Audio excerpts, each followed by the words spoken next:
Hello, c'est HR, votre chroniqueur. Alors vous avez vu, j'ai mis la casquette lorsque je parle de film SF, j'ai mis un t-shirt particulier. Vous avez l'habitude avec moi, j'essaye assez souvent de mettre une tenue en corrélation avec la vidéo que je vous présente. Aujourd'hui, je vais naturellement vous parler d'Alien Romulus. Je n'ai pas pu le voir le jour de sa sortie, mais ça y est, je l'ai enfin vu. Naturellement, je vais vous donner mon opinion, avec comme à l'accoutumée, des petits détails par rapport à ce qui est autour de ce film. Mais avant cela, deux choses. Tout d'abord, j'espère que vous allez bien. Et la seconde s'adresse essentiellement à un de mes abonnés avec qui j'ai une conversation. Il s'agit de Felipe. Et justement, dans cette vidéo, Felipe, tu remarqueras un détail, forcément, qui va te faire écho. Ceci était un message perso. Quant aux autres qui me découvrez, n'oubliez pas, si vous n'êtes pas abonné, pensez à le faire. Pensez à la petite cloche pour les notifs. Et à l'ensemble des personnes qui regardent cette vidéo, pensez à me mettre en commentaire votre opinion sur ce film Alien Romulus. Et surtout, précisez-moi, une fois que vous avez vu ce film Alien Romulus, quel est votre trio favori de cette saga Alien. Let's go!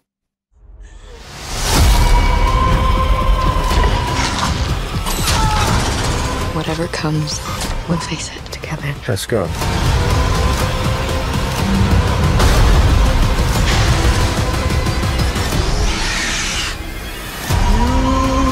Impact event in 5, 4, 3, 2, 1.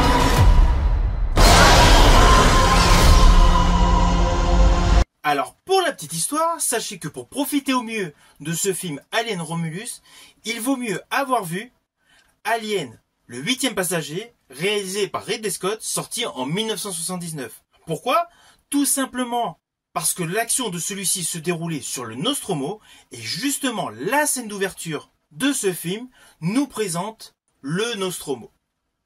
Et je rajouterai, mais là c'est plus un message perso, Christophe H, tu as eu raison de revoir la totalité de la saga Alien, car justement dans ce film, il y a pléthore de références à tous les opus de la saga. Ils sont éparpillés tout au long du film. C'était pour la petite histoire.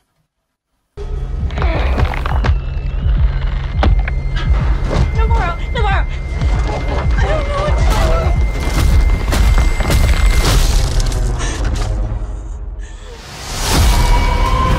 Alors tout d'abord, voici l'histoire de ce film. L'action se déroule en 2142, soit après le film Alien et le 8e passager de Ridley Scott, et avant le film de James Cameron, Aliens. Ainsi, dans ce film, nous suivons des colons qui sont en quête de liberté et ils visitent une station spatiale abandonnée. Et forcément, vous avez deviné, ils se retrouvent confrontés aux fameux xénomorphes.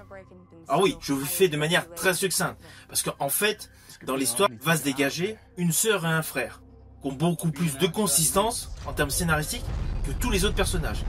Mais comme d'habitude, vous le savez, je ne spoil pas, donc forcément, je vous ai fait de manière très légère.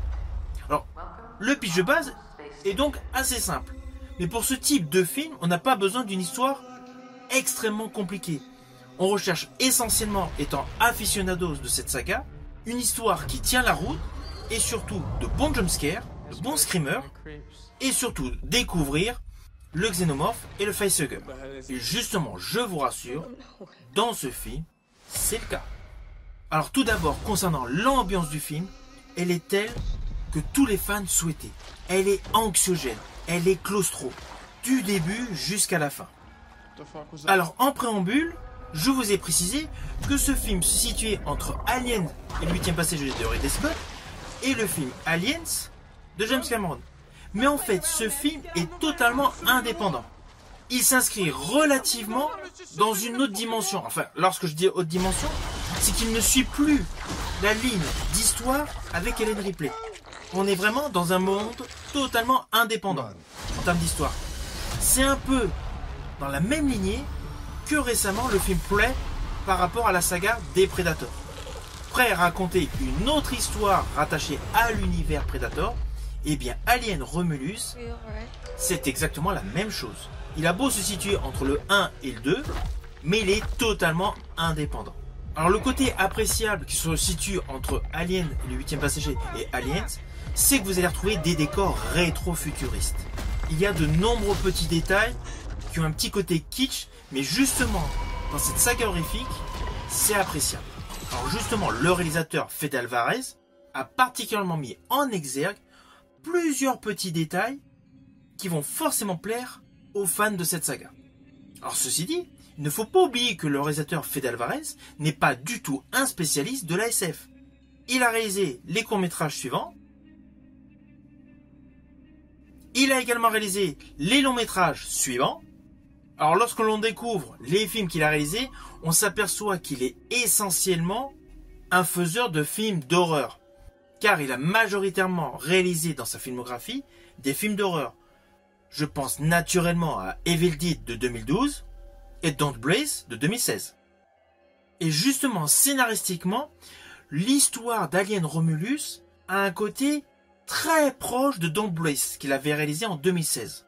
Alors pourquoi, me direz-vous? Tout simplement parce qu'il y a dans ce film un côté intimiste qui met en exergue essentiellement une jeune femme qui se retrouve dos au mur. Alors oui, Alien Romulus est un blockbuster. Don't Breathe était un film avec un budget beaucoup plus petit. Mais sur le concept de base, Don't Breathe était essentiellement un film intimiste où une jeune femme se retrouvait aux prises avec un dangereux criminel, était complètement acculée dans un décor où elle ne pouvait pas s'échapper. Et justement, dans ce film, le personnage de Reine Carradine subit le même traitement. Elle se retrouve acculée dans un endroit confiné avec face à elle le fameux xénomorphe. Enfin, quand je dis le fameux xénomorphe, dans le film, vous allez voir, il y a plusieurs monstres. Enfin voilà, elle se retrouve dans la même posture que le personnage de Rocky dans Don't Breathe. Ça, c'est pour ce qui est en parallèle par rapport à la filmographie de Fede Alvarez. Ceci dit, dans ce film, Fede Alvarez a innové sur un détail assez conséquent.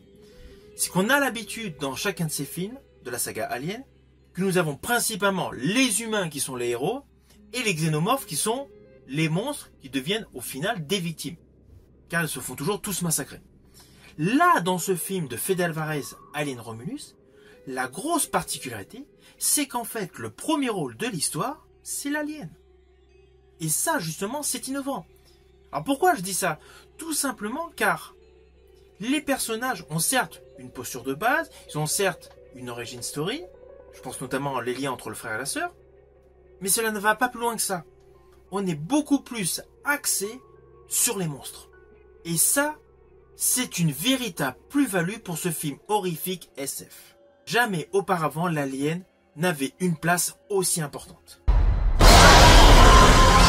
Alors toujours concernant le monstre, je vous ai dit qu'il a une place importante, mais selon moi la grosse innovation de ce film, c'est l'importance à l'écran des facehuggers. Dans ce film, ils sont mis à l'honneur. Et justement, on retrouve les effets à l'ancienne. On retrouve les animatronics. Alors oui, c'est un fait. Les animatronics ont eu des ajouts informatiques. On va pas se mentir, dans ce film, il y a tout ce qui est VFX, CGI, c'est évident. Mais il y a de nombreux animatronics.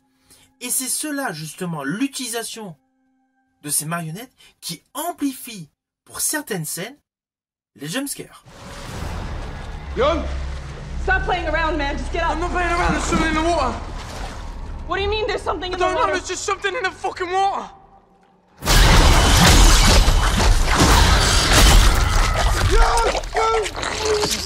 Alors dans ce film, outre le fait que l'alien est mis en exergue, que les facehuggers sont mis en exergue, que l'action se situe grosso modo entre Alien, le 8e passager, et Aliens, il y a de nombreuses références aux autres opus de la saga Alien. Alors je ne vais pas vous dire les petits détails principaux qui sont donnés, mais juste sur l'aspect visuel, vous allez retrouver le clin d'œil des fameux couloirs, des dédales de couloirs d'Aliens 3 de Fincher. Les couloirs dans Alien 3 qui étaient montrés souvent en accéléré, dans ce film, vous allez avoir l'impression que justement, les couloirs ou les différentes pièces ont des murs qui se rapprochent. plus on avance dans l'histoire, plus on a l'impression que l'adrénaline et l'oppression que les personnages ressentent donnent une impression que les murs se rapprochent, un peu à l'instar de la saga Cube. On est réellement dans la même dynamique. Et justement, cela accroît l'effet horrifique. Ça, c'est une partie de l'effet qui fait référence à Alien 3. Mais naturellement, vous allez tout de suite apercevoir la grosse référence par rapport à Aliens 4, réalisé par Jean-Pierre Jeunet, ainsi qu'à Prometheus et Covenant de Ridley Scott. C'est tout ce qui a trait à la génétique, à la mutation. Il y a beaucoup de choses qui évoquent cela dans Alien Romulus.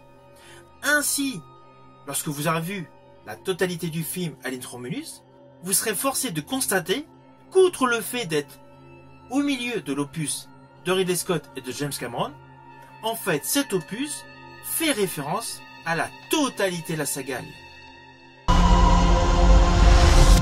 Alors oui, il y a un côté où on peut se dire que ce film est plus primaire que les autres opus, car c'est justement le xénomorphe, le premier rôle de ce film. Mais en fait, sous couvert de beaucoup d'effets gore, de beaucoup de frayeur, de montée d'adrénaline, ce film apporte une dimension psychologique et philosophique au milieu de ce chaos. Chaos littéralement horrifique. Alors vous allez vous dire, par quel biais? Tout simplement par le fait que ce film dégage naturellement un questionnement qui est extrêmement fondamental sur l'utilisation de la science par l'espèce humaine. Car plus on s'approche de nos limites, est-ce qu'au final, nous ne provoquons pas l'annihilation de notre espèce? Alors attention à ce que je vais dire, cela s'apparente à un spoil, mais c'est plus par rapport à des détails visuels. Des détails visuels que j'ai particulièrement aimés, ou des séquences que j'ai particulièrement aimées. Pour ce film, en fait, il y a deux séquences qui m'ont véritablement plu. La première étant au moment où l'androïde, avec un calme olympien, se met à préciser « fuyez », et là il se passe quelque chose de fou. Mais j'ai bien aimé ce contraste de calme olympien et de truc de folie juste après. Une autre scène que j'ai particulièrement aimée, elle fait référence aux Aliens de Cameron, plus précisément à une réplique dite par le personnage Ellen Ripley, interprétée par Sigourney Weaver. Là, dans ce film, il y a un individu, il y a un personnage qui précise la même réplique lors d'une confrontation avec un alien dans une cage d'ascenseur. Vous voyez, ce n'était pas de folie comme spoil, c'était vraiment par rapport à des séquences que j'ai particulièrement aimées. Mais sachez avant tout que ce film est bourré de références à l'ensemble de la saga. Et perso, j'ai largement kiffé. Impact event in 5, 4, 3, 2, 1.